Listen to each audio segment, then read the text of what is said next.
Bonjour à tous, je vous retrouve pour la nouvelle vidéo de la semaine et cette fois-ci je vais réaliser pour vous les baguettes viennoises. Et oui, l'une d'entre vous m'a demandé donc cette recette, enfin vous allez la voir en vidéo, vous verrez c'est un jeu d'enfant. Donc la baguette viennoise se mange aussi bien au petit déjeuner qu'au goûter avec la pâte à tartiner, avec la confiture, pourquoi pas nature, ou alors aussi grillée façon pain perdu ou tout simplement juste grillée avec du foie gras comme un toast. Donc à l'arrivée des fêtes de fin d'année, ça peut aussi être une idée baguette viennoise pour changer du pain à toast classique ou du pain d'épices. Alors pour cela, je vous propose donc de réaliser la recette au TM6. Sachez que vous pouvez la faire aussi bien au TM31 qu'au TM5. C'est une recette tout à fait basique, on va utiliser le mode pétrin. Je pars d'une recette de base de cookies doux, mais je vais y apporter ma petite touche personnelle. Voilà, donc j'ai la recette, on est prêt à démarrer. Je vais donc commencer à cuisiner et je vais mettre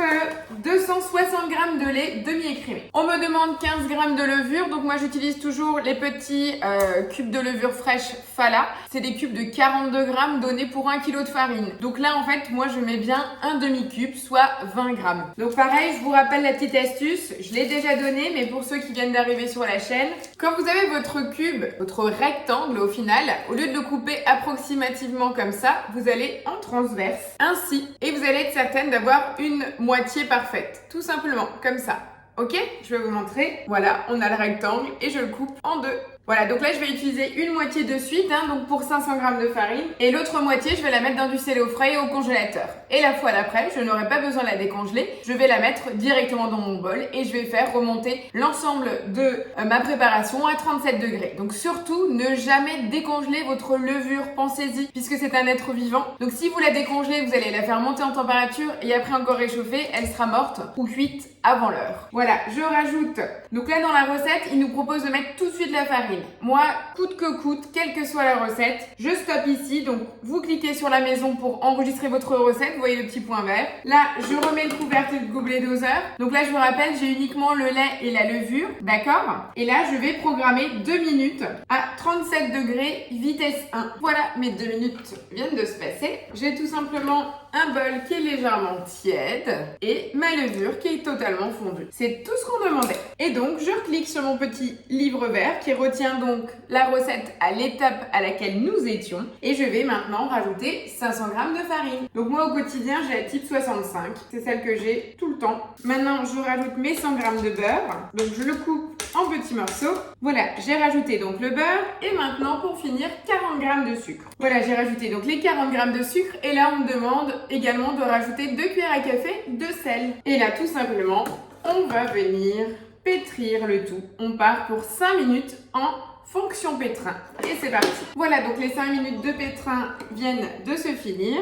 Donc là, vous voyez, il nous demande en fait de transvaser la pâte sur le plan de travail. Puisque tout est indiqué, ils vont nous demander de rabattre en fait la pâte tout simplement pour faire un dégazage et former une belle boule avant de la laisser lever. Alors, pour tout ce qui est pâte, aussi bien brioche, pizza, tout ce qui nécessite un temps de pause, sachez que normalement il faut avoir 2 pouces. Donc pour gagner du temps, la nouvelle astuce avec votre TM6, utilisez le mode fermentation. Donc je vais vous montrer, on va continuer la recette. Donc là, on a notre pâte, on voit bien qu'elle colle. Donc là, première astuce, vous retournez votre bol complètement sur le plan de travail.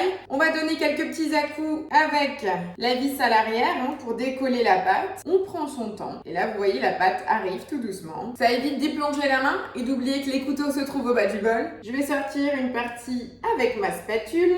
Une fois qu'on en arrive là, c'est parfait, je vais vous montrer. Vous faites quoi? Vous vous énervez, vous perdez un quart d'heure avec votre spatule, vous démontez le couteau, il tombe dans votre pâte. Non, quand vous en êtes là, vous reposez tout simplement votre bol en position. Vous enregistrez la recette là où vous en étiez. Vous allez donc tout simplement sur les différentes fonctions et vous allez sélectionner turbo. Et là, on va faire 2 impulsions turbo. Chez moi, 2 fois 1 seconde. Donc, pas besoin de cliquer sur le bouton, on clique juste sur la maison, ça déverrouille la fonction turbo. Et regardez comme c'est beau. Bah oui, forcément, ma pâte est dans le bol. Donc là, je démonte, je sors l'axe de mon couteau, vous voyez ce qu'il y a en dessous. Donc là, je donne un petit coup de spatule, ça me prend 2 secondes 30. Et là, sur le bol, je prends ma spatule et voilà. Alors oui, on voit encore des petites traces, mais là, il y a vraiment plus de matière. Et tout simplement, je remonte mon bol. Je vais vous expliquer tout de suite pourquoi je le remets en position.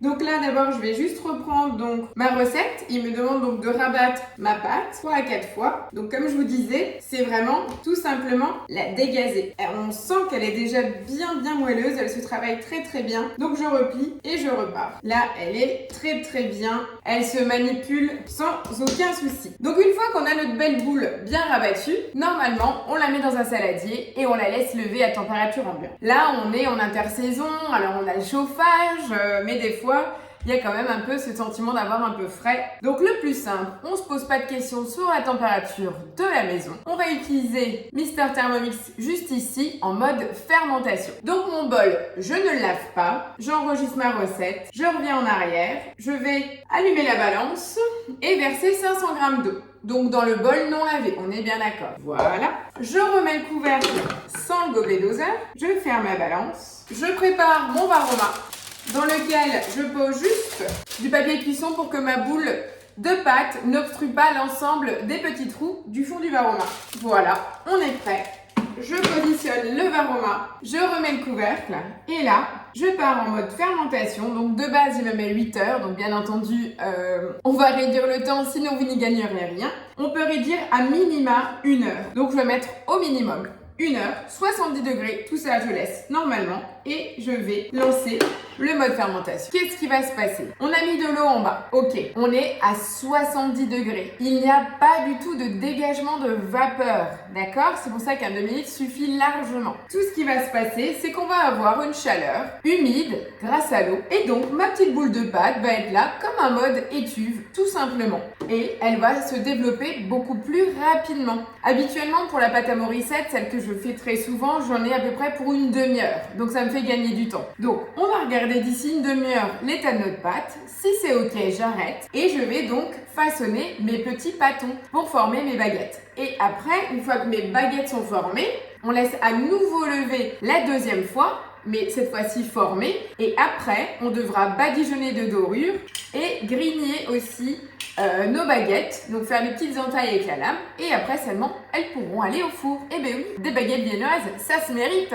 Alors je vous demande de vous armer un petit peu de patience, on se retrouve d'ici une petite demi-heure pour voir l'état d'avancement de la pâte et s'il le faut, on rajoutera encore un petit quart d'heure. Allez, à tout de suite! Et voilà, je vous retrouve après la partie fermentation. Donc vous voyez, je viens de l'ouvrir face à vous. La pâte a carrément collé. Regardez-moi ce résultat. Là, on voit vraiment la pâte qui a collé, toute gonflée. C'est juste magnifique. On voit bien le développement, on voit bien la petite bulle. Donc là, au niveau développement, on est au top. Donc pensez-y à utiliser ce mode fermentation que je trouve magique. Je n'ai jamais fait autant de pâte levée que depuis que j'utilise le mode fermentation. Voilà, donc la première pousse vient d'avoir lieu.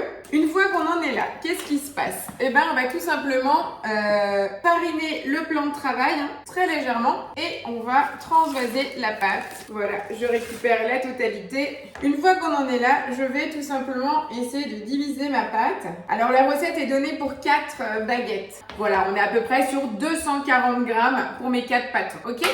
Une fois qu'on est là, qu'est-ce qu'on va faire? Eh ben, on va tout simplement façonner. Il n'y a même pas besoin de rouleau à pâtisserie. Vous allez vraiment prendre votre pâte, la dégazer et la former. Donc là, vous pouvez être généreux en fait sur la longueur puisqu'après, on va les disposer sur une plaque et on va les couvrir d'un torchon et on va à nouveau laisser lever 1 à 2 heures. Elles doivent doubler de volume. Plus vous allez laisser lever, plus en fait, vous allez avoir une mie aérée. Donc là, vraiment, vous avez vu, je place au milieu et je tire sur les côtés. Voilà. Tout est noté sur la recette. Il vous indique entre 35 et 40 cm. Voilà. Là, je trouve qu'on est pas mal. Après, il faut vraiment que ça reste fin.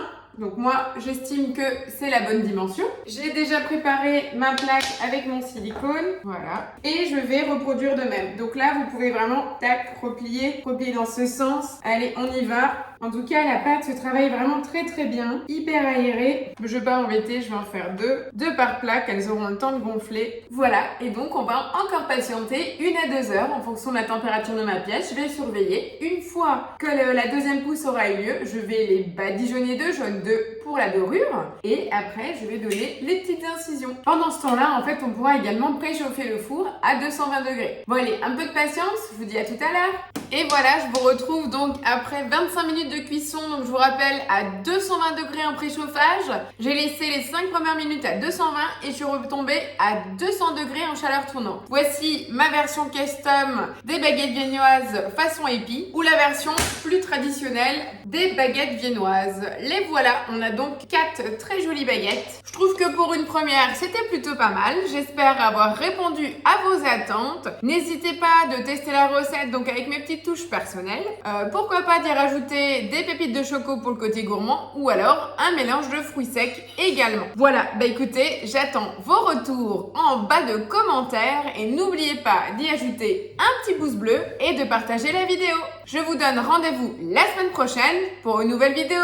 Bonne semaine à vous, ciao ciao!